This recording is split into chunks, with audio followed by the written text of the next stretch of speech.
Hey guys, we made an Easter cake and it was our first time to ever make it, so there are some things that we would do different if we did it again, and I'll kind of explain as we go through. I started with my normal white cake batter.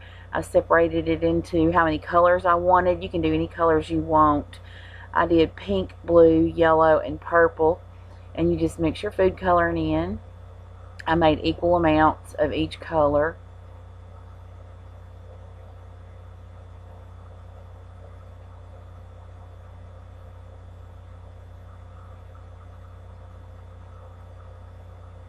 The next time I did this cake, I would probably start by putting the yellow or the pink down.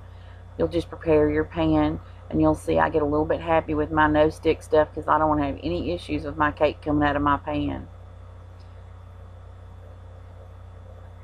You'll just start to layer up your batters here in whatever order you want, but like I was saying, I would put probably yellow down first just so that it would be a light color to put your frosting on and it would look a little bit prettier. But you'll just layer up your colors however you want, and just keep in mind that you're still only going to want to fill your pan about halfway to 3/4 of the way full so that it doesn't cook over. The key to this is never stir. Once you start putting these colors in together, don't touch them. Let them, lay wherever they end up, because if you stir them, they're going to mix all together and turn like an ugly brown.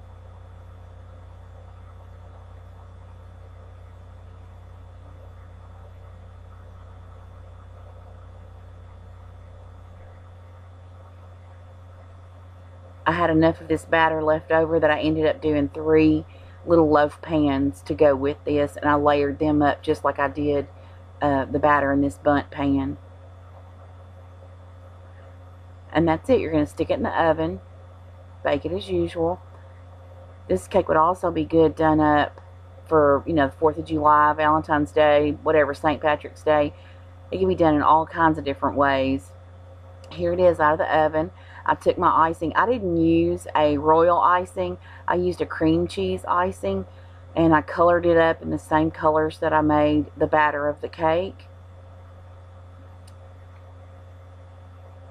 I also heated it up to make it pourable so that I could pour it over the cake. I had decided that my plate wasn't going to be big enough, so I transferred it onto a cake board here, and that spot that you see on top of it is a little bit of my blue food coloring that didn't get mixed up very good, so pay attention to that and don't do like I did. You're just going to start pouring your icing over, and if I did it again, one thing that I would do different is, because I heated my icing to pour it over the cake, I would stick my cake in the freezer to let the icing that I just poured over it stiffen up, because as you'll notice, it's real pretty as I first do it, but in the end picture you can see how all the icings kind of melted together, and they're not as pretty as they were when they first went on. So that's one thing I would do different. I would put it in there and stiffen up that icing, and here's where I noticed that it's starting to happen. So I stick it in the freezer, and while that's in there, I take my coconut and I put some green food coloring in it and just shake it up. This is to go around the edge of the cake once it's finished. I pull it back out and I pour my last color on there, which was the pink. And I really wish I had put it in the freezer in between each one of them, because it just looks so much better with the previous icing stiffened up enough that it showed a difference.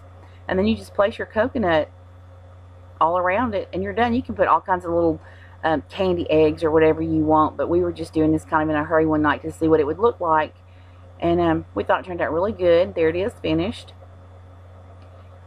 And here it is cut. It was really cute. I hope you guys can use this idea. Thanks for watching.